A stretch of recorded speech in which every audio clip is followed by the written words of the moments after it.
everyone, and welcome back to the Fruit Basket, where today we are going to be discussing a bit of what happened with NXT Stand and Deliver and the aftermath of it, and we're just going to kind of get into it today.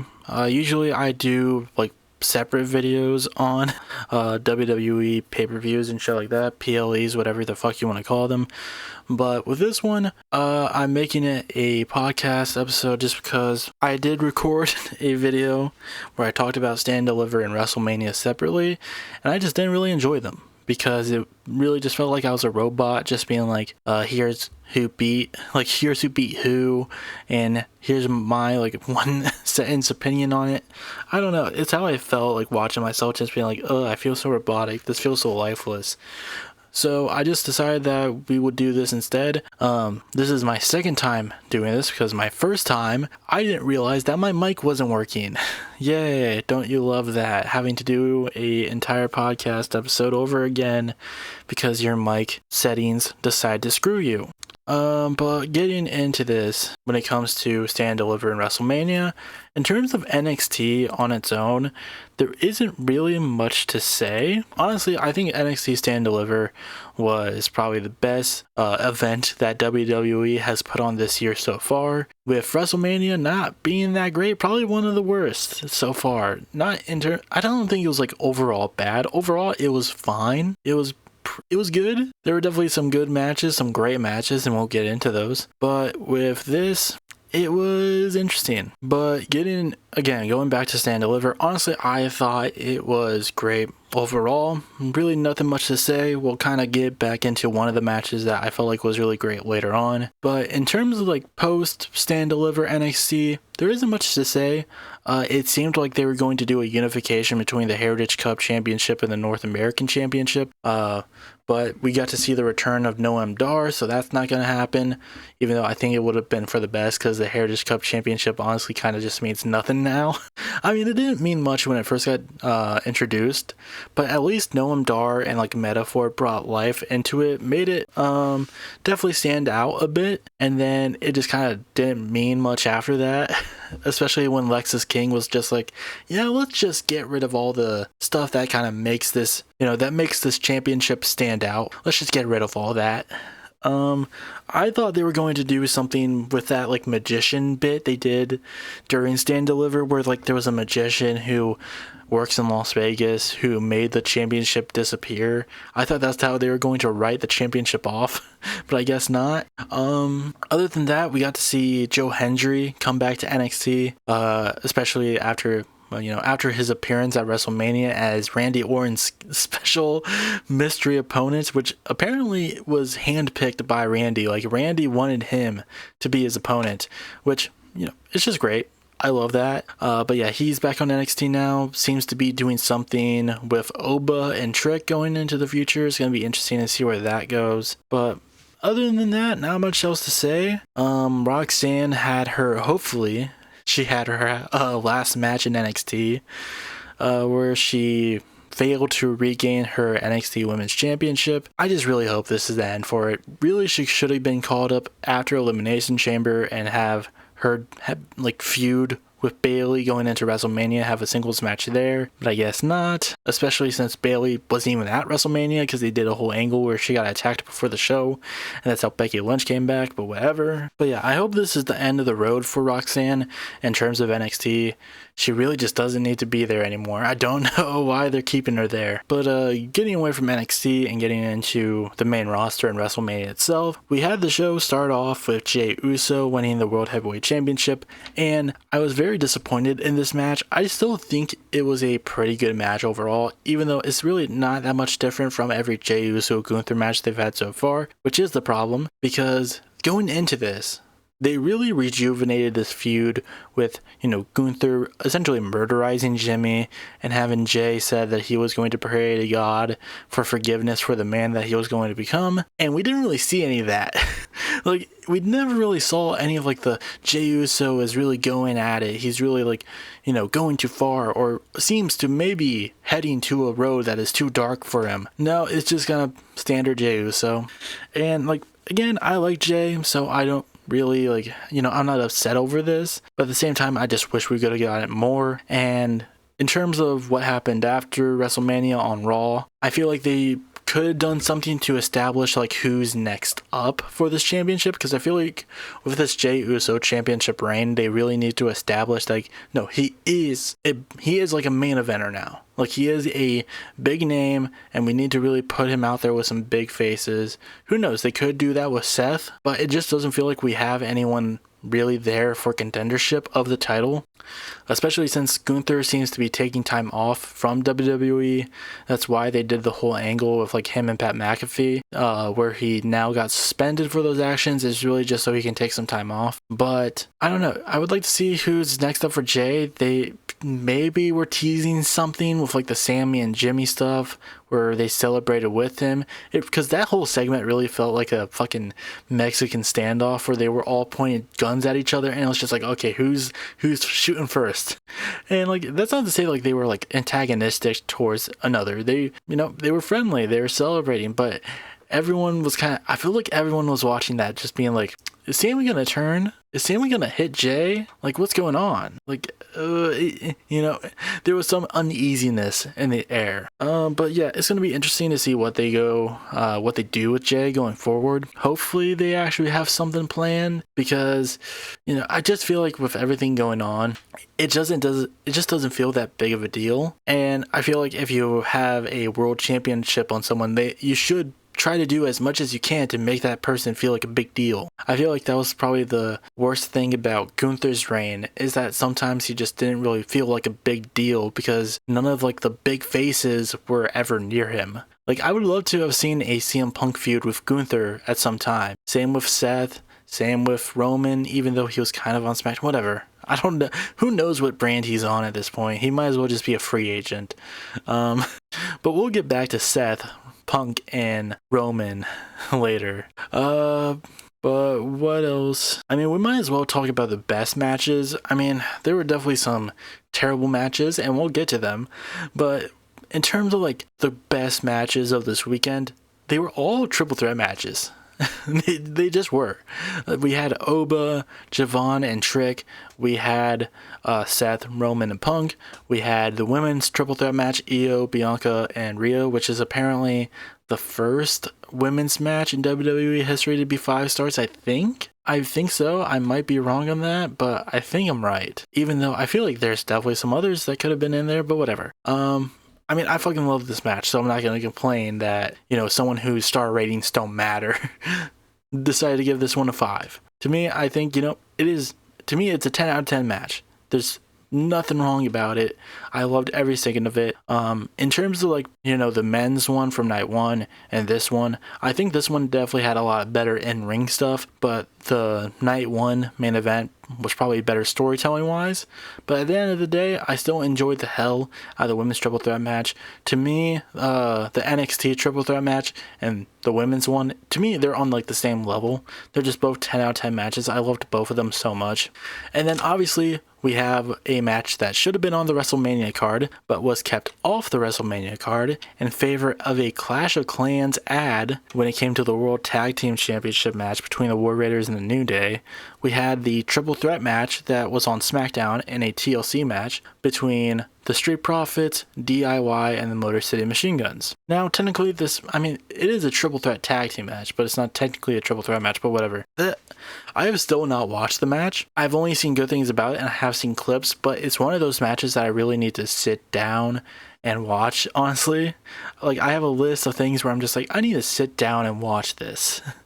And that's definitely up there. I also have like the Lyra Bailey match for the women's IC title and the entirety of NXT Roadblock from this year, which as far as I saw was just like top to bottom, just amazing. I still need to watch that, but definitely that TLC triple threat match, from the looks of it, definitely belongs on the list of like great matches that I've heard about that I just need to sit down and watch, that I haven't really watched just because, I'm working when Raw and SmackDown are on. That's the problem, is that I work when Raw and SmackDown are on, so I'm just not able to watch them live. Same with NXT. But, I mean, again, I feel like this was just the week the week for triple threat matches. And obviously we had a really good triple threat match from AEW earlier in the year between Ricochet, Speedball, Mike Bailey, and Kenny Omega. Another triple threat match that I also need to sit down and watch.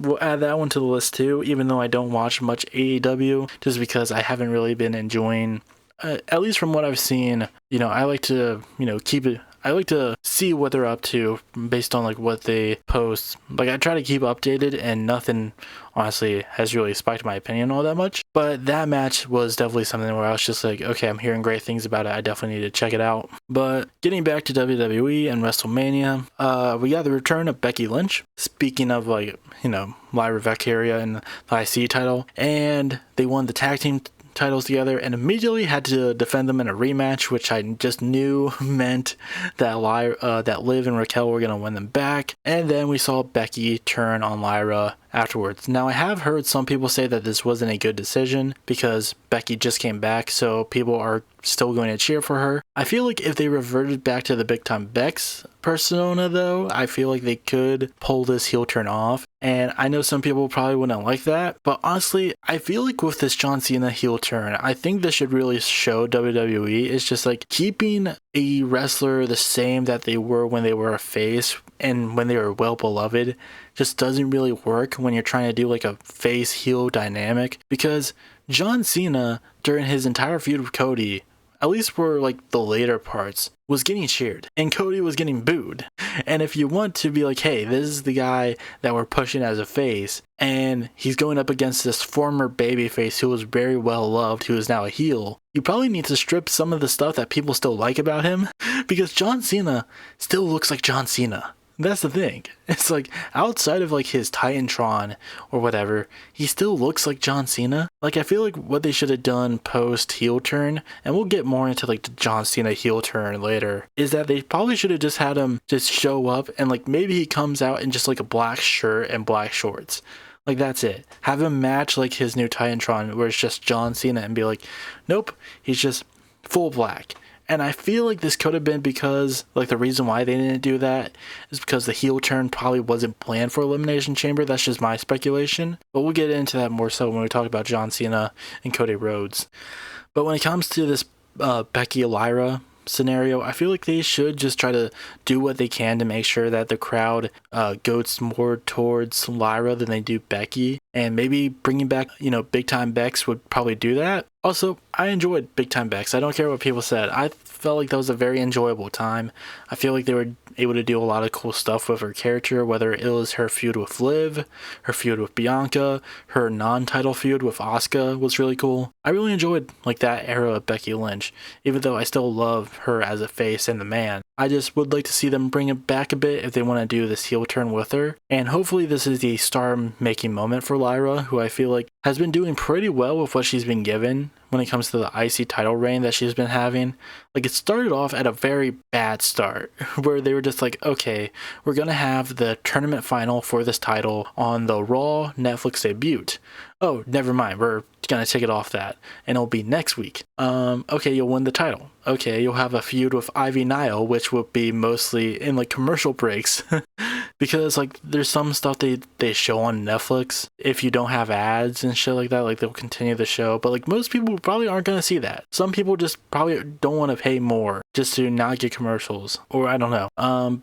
But they also were like, okay, well, let's put her in all this other stuff too. Like, let's put her in the Royal Rumble. Let's have her qualify for the Elimination Chamber. It's like, you just put this title on her. Maybe focus on, like, actually building up this title instead of just being like, hey, how about we just have her go after a title that's more important than this one?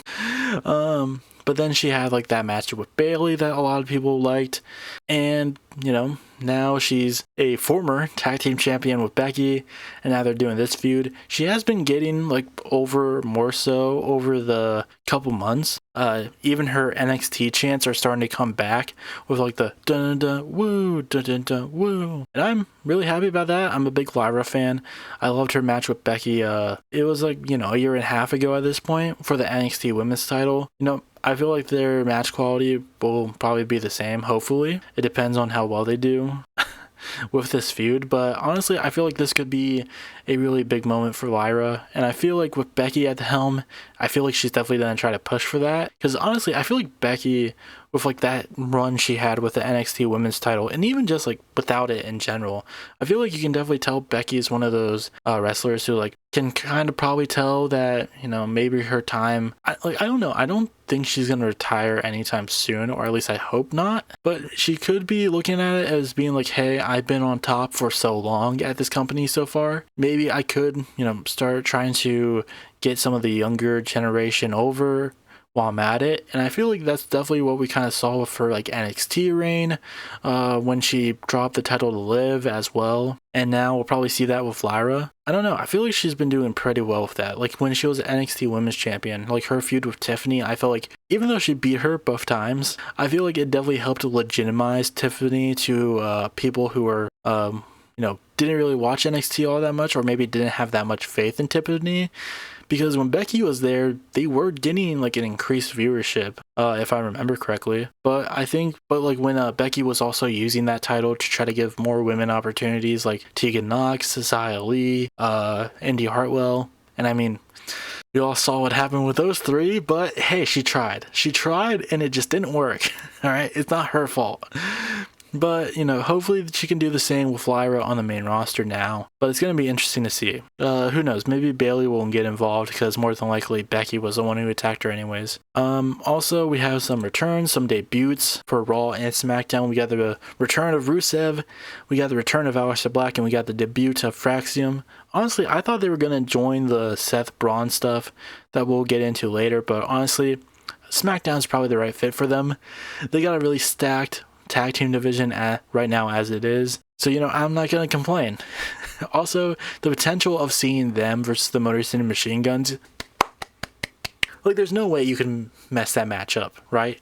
There's no way you could possibly mess up that match. Okay, it says a lot about you if you're able to, but hopefully they don't. But you know, they had a great debut. They won against Los Garzas, and it was a really fun match. Just curious to see what they're going to do with them next. Honestly, I think them versus DIY would probably be for the best, and maybe have Pretty Deadly or the Machine Guns go after the tag team titles. But that's really it when it comes to their debut. There wasn't much to it from what I saw. We also had the return of Rusev, who just kind of came out and destroyed Otis and Akira Tozawa before they could have a World Tag Team title match. So who knows? Maybe Rusev is going after the tag team titles on Raw. Who knows? Maybe Sheamus could have be by his side. But honestly, I think they were just doing this just to be like, let's just throw him in there and destroy some people. That's it. I don't think there's a real clear vision for him. Hopefully there is, but honestly, with where the world title scene is yet, I don't know if Rusev would fit into this. I feel like they need to give him a bit more time before they just throw him in the main event scene. But other than that, I don't know who else he would really go face to face with. I don't know what his big feud will be. But who knows? Again, if Sheamus is with him, he'll probably do pretty well. I mean, that would just be a great tag team, just Rusev and Sheamus. But again, I feel like if that was the case, Sheamus would have been out there. I think this was just him, you know, just going out, you know, showing his power, just making a strong debut. He'll probably just feud with with Alpha Academy a bit. Like, he'll have matches with Tozawa, Otis for like probably the first month that he's there. You know, it's not a strong start, it's not a good start, but it's something. it's something. And then we have Aleister Black, who feels like, I don't know, I don't think they have a clear direction for him either, but I think this was a better debut, because that's at least with it seems like he's just going to feud with two people who have at least been given TV time, and that is Miz and possibly Carmelo Hayes, because he came back, he attacked Miz, but it was when Miz was complaining that he didn't have a spot at WrestleMania, and Melo wasn't there. So who knows, maybe he's just feuding with Miz, but Miz and Melo are like a tag team now. Which is really weird to say. But yeah, they're a tag team. Melo don't Miz. But so who knows? Maybe he'll feud with Melo. Honestly, I hope this is just a Miz feud solo.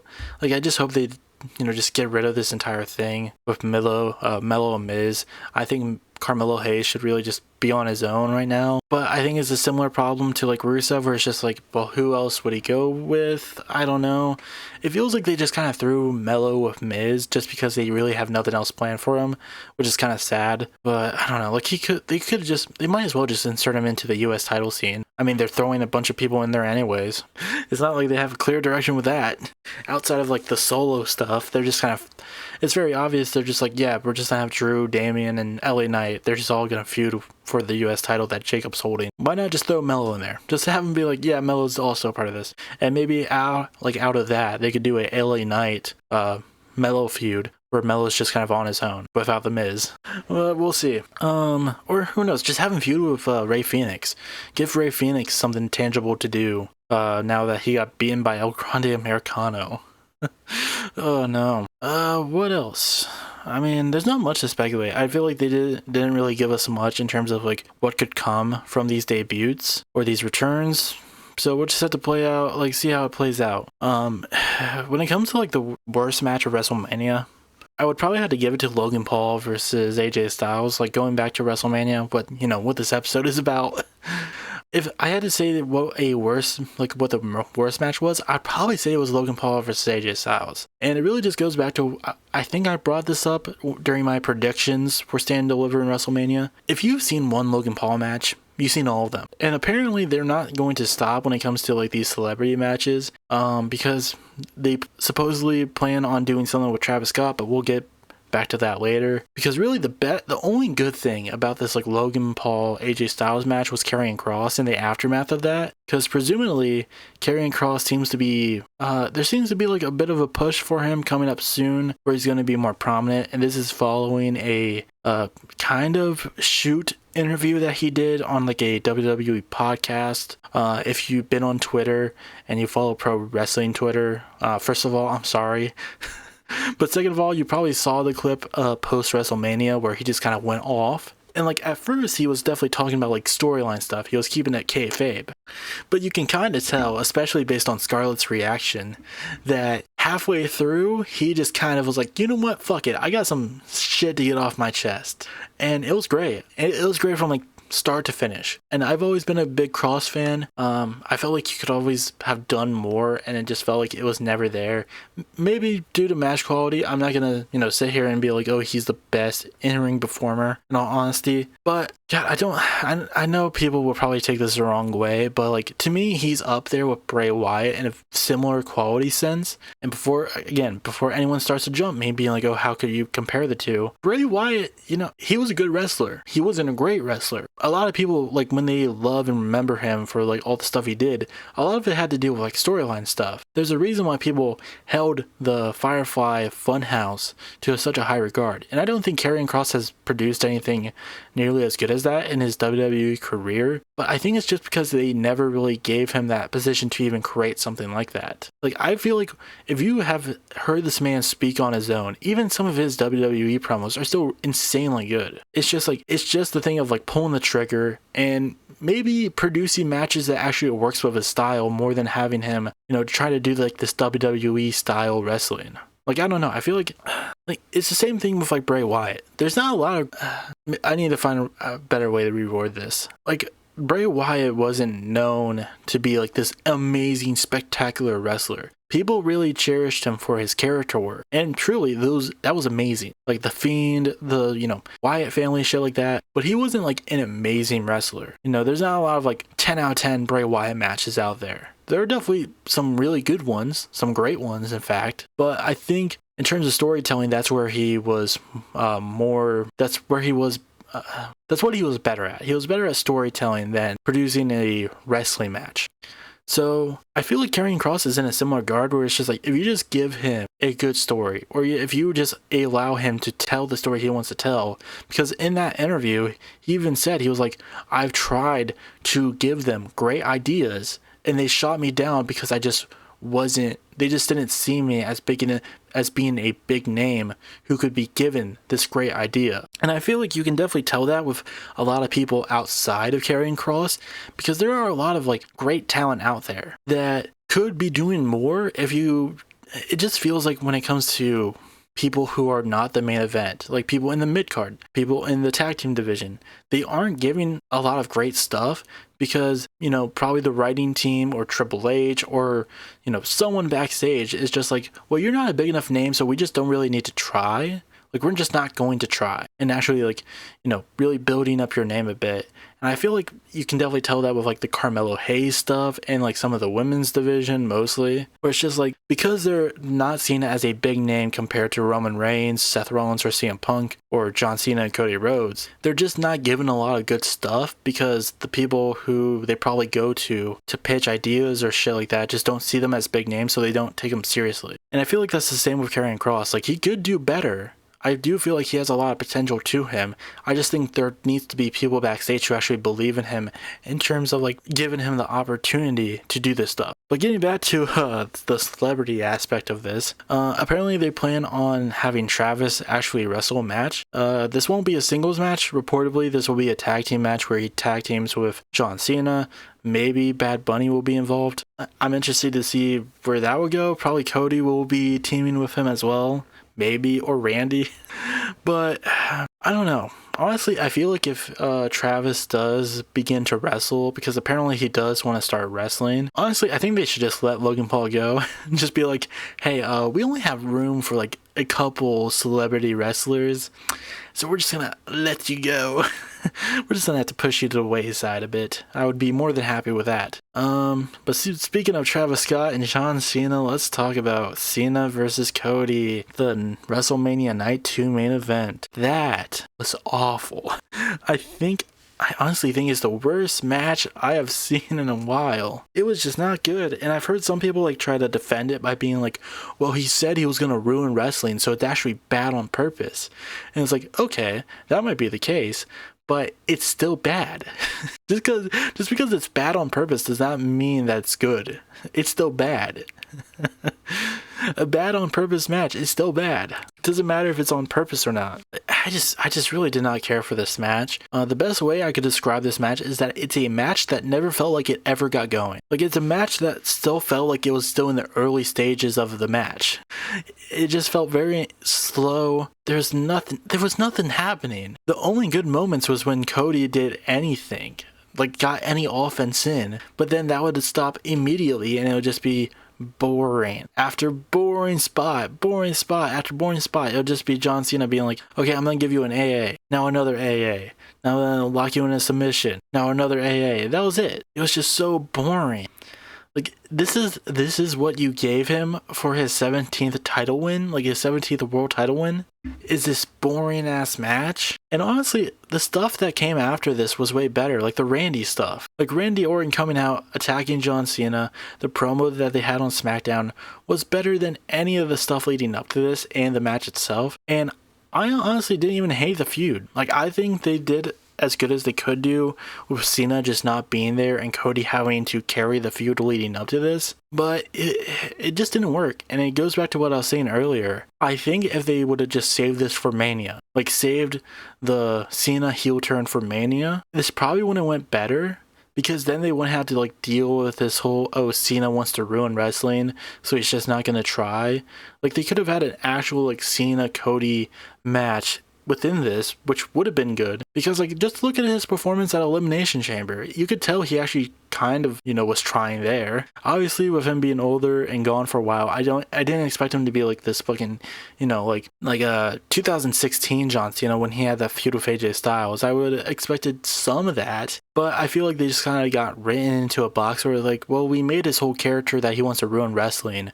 So him to go out there and tell this, and do this wrestling match where he's actually trying to make it good, I don't know. They could have done so much more with this, but it just didn't work. And I feel to me, the wrestling on its own sucked. But to me, what made it, I feel it would have been a little bit better if The Rock was there. Because why wasn't he? Why wasn't The Rock there? And apparently he fucking wasn't even planning on coming back after the heel turn. There was no plan for him to be at WrestleMania because he just didn't want to be there. And I honestly think it's mostly just because he just doesn't like being booed. I honestly think it's that. I don't think he likes being booed, and he just realizes that the audience just doesn't like him anymore because, like, of course they don't, because every time you fucking come out there, you just talk about yourself. He's kind of turning into, like, the Hulk Hogan of this generation. And this is, like, obviously Hulk Hogan gets booed a lot too, but I feel like he tries to make it so much about himself to the point where people are just kind of getting annoyed. Because, like, fucking when he went there on, like, the Raw after Mania and was speaking about, like, how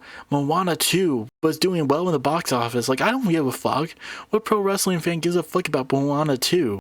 Like, it just feels like he just doesn't like being booed, so he's trying to force himself to be in, like, this good guy role again. But when it came to, like, the John Cena heel turn, he just kind of realized that it would look good for him if he just was there as well. Like, I think it's just an ego thing. Like, I saw this post on Twitter where people were speculating, like, they were passing around a bit of a theory that Triple H fucking hates The Rock. Because more than likely what happens with all this Rock stuff, because when you look at his appearances in the last year, like after WrestleMania 40, none of them make sense. Like, he comes out at WrestleMania 40, he teases that he's going to have a match with Cody, never happens. He comes out at Bad Blood, does something with his fingers, counts down or whatever, to both Cody and Roman, but then on the Raw after Netflix, he's friends with Cody now, and he's celebrating with Roman, but then the next time we see him, he's like, you gotta sell me your soul, Cody. You gotta sell me your soul. It just feels like he was aware of the plan that they were planning on turning John Cena heel. He wanted to be a part of that. And apparently maybe he just didn't agree with the creative decision, because apparently he wanted Cody to be the one who turned heel, which I don't think would have worked. I honestly don't. But he wanted Cody to turn heel. They turned that down. They went with the Cena heel turn. So I think he just got himself involved because he was like, well, this is going to be a big moment, so I just want to be there too. Even though he knew that he was probably just going to give it up afterwards. Because apparently, he went on the Pat McAfee show and said that he's done with the final boss. He doesn't want to be the final boss anymore. It just sucks. Terrible.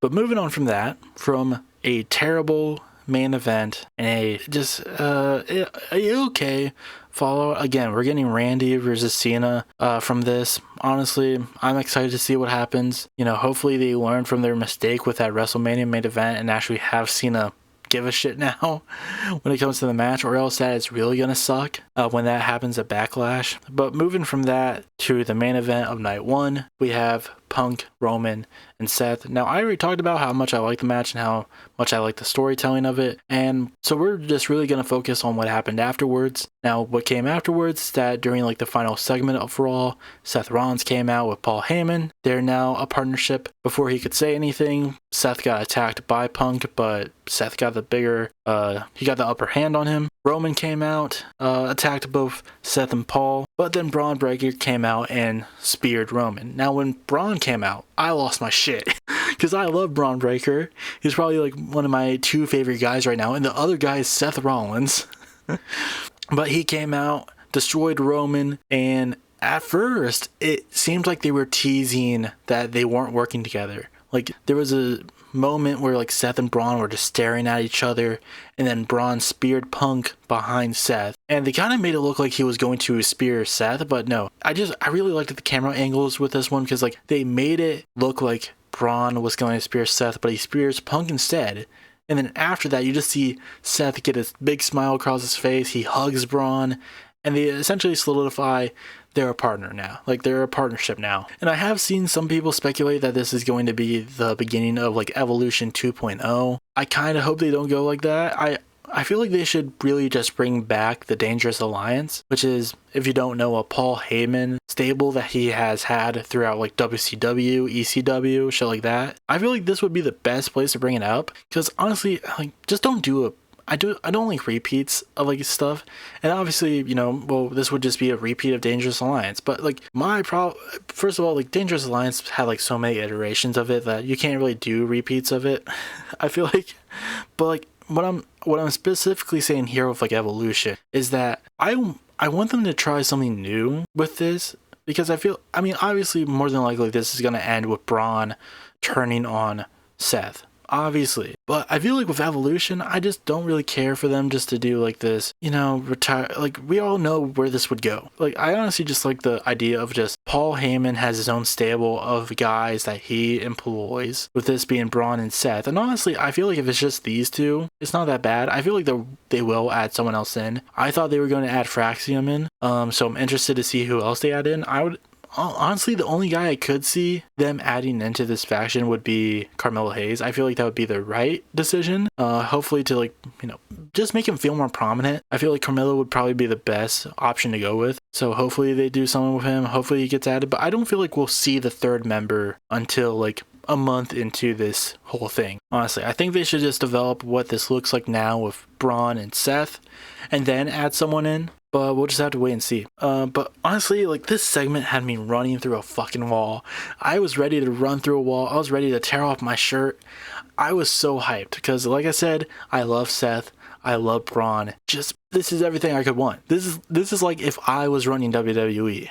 All right, this would be the segment I would this would be the segment that I would bring together. I was like, okay, so Seth's there, and he brings down Punk, and he brings down Roman. He's standing tall, and Braun Breaker's there too, and he's just destroying Roman. Like, this is what I would book. So, like, how could I not love this? This is everything. These are, like, my two favorite guys right now, just being dominant and working together with one of my favorite managers of all time, who, I don't know, might be going down that list for some stuff he said at the Road to WrestleMania, which is apparently a entirely different shit show, but I don't even want to go near there. I like to keep this channel, this podcast, like, this is just fun, nerdy shit to talk about, okay? All the serious stuff, that's where my main channel, and even then, it's not all that serious because it's like internet beef and shit like that, but whatever, with some news in there. Shit is just getting crazy all around. But I think I'm just gonna leave it here. My throat hurts because I had to do this twice now. Thank you, OBS, for resetting my mic settings so that the mic I had set up wasn't working. But yeah, I'm just probably gonna leave this here. Hello everyone, thank you for watching today's video. If you would like to see more videos like this, please leave a like and subscribe down below. If you would like to check out my main channel where I do political commentary as well as talk about internet drama and stuff like that, go follow my main channel Fruity Soar. If you would like to check out my gaming videos, you can follow me at Fruity Soar Gaming. But that's all I had to say for today. I'd like to thank you all for watching once again, and I will see you next time.